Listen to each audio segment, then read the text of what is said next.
Abu Aloof there in Gaza at the Rafah crossing. Well, let's get the latest now. Joining me is Mohamed Taha from BBC Arabic. Mohamed, welcome to you. And you've been monitoring developments overnight. Bring us up to date on what we understand has been happening in Gaza. Good morning, Samantha. Yes, I think this war reached one of its peaks now. So the Israeli troops are advancing towards the heart of Gaza. The IDF are saying that they managed to cross the first defense line of Hamas fighters. On the contrary, Hamas are saying that they are fighting with Israeli troops and they managed to hit some Israeli armored. Some of the hits they used drones in these attacks. The Israelis also are saying that they are shelling Gaza with like 10,000 shellings over the last few hours. They announced that the Israelis announced that there are 16 soldiers killed last week. On the contrary, the Hamas authority saying that the total of the casualties reached 8,769, more than 3,600 children amongst them. The Israelis also are saying that they are continuing shelling Jabalia camp, thinking that there are more Hamas leaders in there.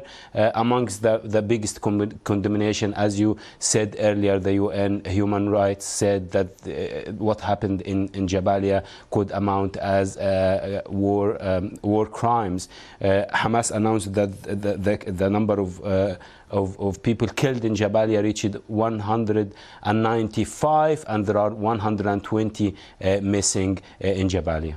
Okay, Mohamed, let me ask you about President Biden. Not long ago in the United States, he was responding to a question and he suggested that he thinks it is time for a humanitarian pause, not a ceasefire, but specifically aimed at getting the significant number of Israeli hostages, more than 200, out of Gaza, didn't he? Yes, indeed, and the Americans amongst these hostages as well. So Biden is really interested at the moment to have this pause for both the humanitarian efforts and for the release of the hostages, and giving a chance for the talks that's undergoing to let this happen. And I think he was encouraged by the mediation that happened by Qatar that allowed the Rafah crossing to be opened, and more than 500 people crossing that border. We can see in the pictures now the Rafah crossing and people getting out of that. So these images encouraged indeed President Biden to call for that pause. And also Egypt allowed 70-odd injured people from Gaza to go to Egyptian hospitals. This is also a good sign of the good effect if this pause would happen. Okay, Mohamed, thank you very much for updating us. Thank you.